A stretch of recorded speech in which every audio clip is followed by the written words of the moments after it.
Will cohabitation be largely a stage on the path to a formal and more permanent union, or perhaps an alternative to marriage? Hello everyone, I am Philippines Mangilog, 4th year AB Community Development student from Social Sciences Department under the College of Liberal Arts and Communication of De La Salle University, Dasmariñas. And this is... No More I Does Cohabitation, a trial stage prior to marriage in the Philippines. The objectives of this study: first, to realize that cohabitation is important as a trial stage before entering a more permanent union. Second, to institutionalize the act of living in due to its economic nature.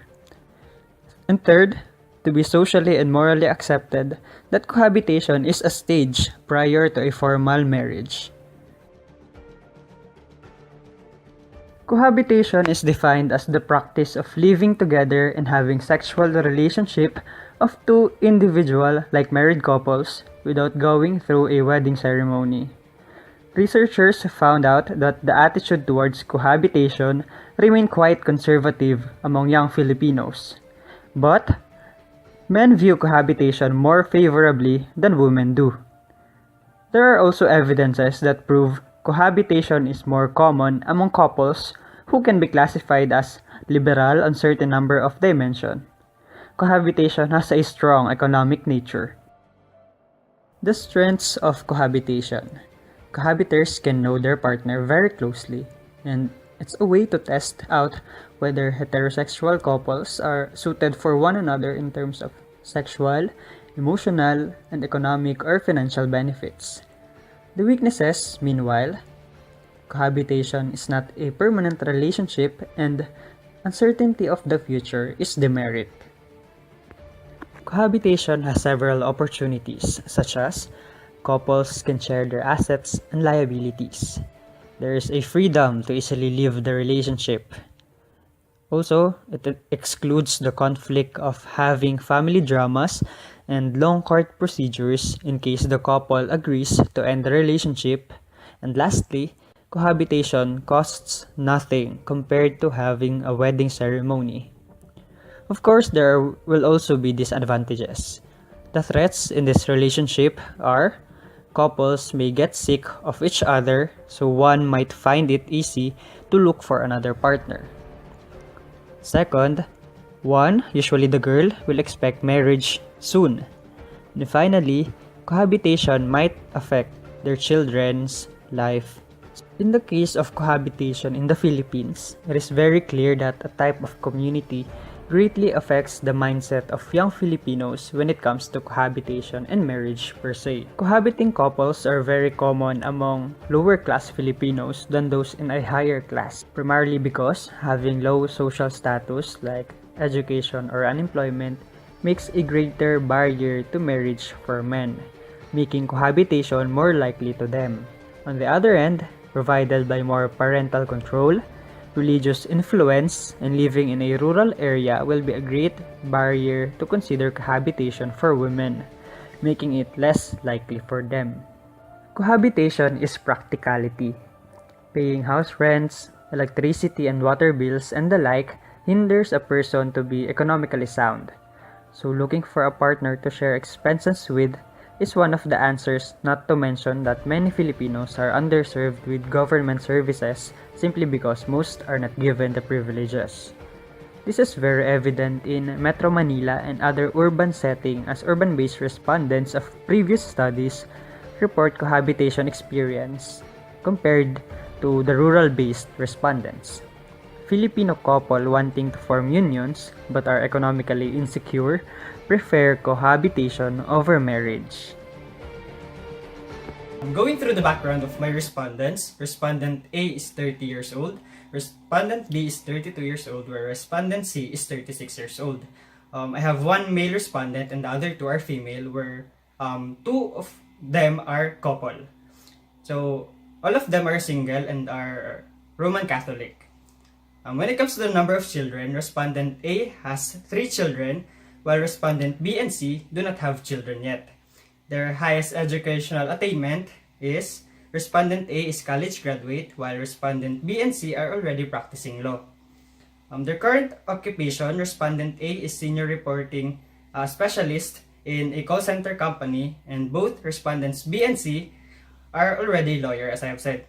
Their estimated monthly income, Respondent A is 32,000 pesos, while Respondent B is 40,000, and Respondent C earns 60,000 pesos. So their present address, one is living in Caloocan City and the couple is living in Pasay City. Two respondents said that their relationship with their parents affected their view positively on marriage. The other one said no, the parent-child did not affect the view on marriage. When asked about the best age for men to get married, two respondents answered 35 years old, and the other answered 30 years old. For women to get married, Respondent A answered 27, Respondent B answered 30, Respondent C answered 28 years old. They all agreed that age difference between husband and wife is acceptable regardless of who is much older than the counterpart. Also, three of them think that married couple should have a fair share in the decision-making power. All three of them believe that a child can be raised successfully even in a family setup with a single parent or unmarried parents. In terms of same-sex parents, two respondents answered yes, children can still be raised with this setup, but the other respondent think of the opposite. When asked about which type of marriage is not approved in their family, respondents A, B, and C answered same-sex marriage. Choices in this question are inter or ethnical or racial, interfaith, same-sex, and different nationalities. Is pregnancy a good reason to get married? Two of three respondents replied yes, and the other one says no. All of them responded no to the question, is divorce a shameful or sinful act? The three of them do not experience any pressure coming from their family and peers to get married in a certain age. Two of the respondents think cohabitation in a very positive way. The other one answered that it depends in the circumstances. They all agree that cohabitation is acceptable before marriage. According to them, cohabitation is also acceptable even without the intention of getting married.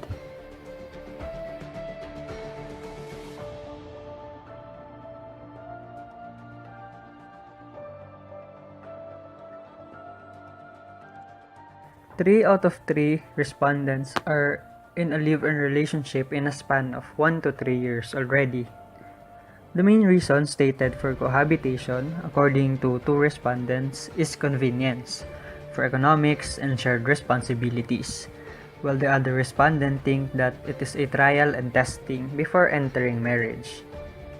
The answer is expressed in this manner. Ang pagpapakasal ay isang malaking desisyon na kailangang paghandaan. Mas mabuti na makilala mo muna ang isang tao sa iisang bubong bago pumasok sa isang panghabang buhay na pakikisama at desisyon. Ito ay ayon lamang sa aking opinyon. For the two respondents, which is the couple, this is their first time in a live-in relationship, while the other one, respondent A, already had a live-in partner before. The cohabiting couple experienced indifference from their parents upon knowing their setup of living together. Given the options for this question, indifferent, opposed, and they don't know about it, the other respondents answered none of the above. As of the moment, the relationship is made known to their parents, close friends, and colleagues. Them engaging in a live-in relationship is no longer a secret. For the cohabiting couple interviewed, the level of commitment is very committed, while the other one responded committed. All three of them replied yes when asked if they are planning to get married with their current partner. The couple interviewed is now on the process and planning to tie the knot probably next year. Everyone expressed very happy with the situation, living together before entering a more permanent union. When asked what comes next when she or the partner got pregnant, all of them answered that they will get married soon. Other options for this question are continuous cohabiting, abortion, talk about it and work it out, lastly, live partner. All the respondents think that generally, cohabitation is already a substitute to marriage nowadays. 2 of the respondents believe that cohabitation should be institutionalized in the Philippines. Respondent C declined to give a remark on this question. Again, all of them agree that cohabitation or living in together is already acceptable socially in the present time. For the last question, only 1 of 3 will not recommend cohabitation, while 2 of 3 respondents would recommend cohabitation to other people that they know. But all the 3 of them said that they will not recommend cohabitation when it comes to their children. In some qualitative researches, there were indicators that although cohabitation is gradually becoming acceptable to the Philippine society, most especially to Filipino men, at least a trial period before a formal marriage, though cohabitation is conceived as a part of the process toward a marriage after a dating and courtship process, even in urban context, young Filipino women remain much more motivated to have a formal marriage.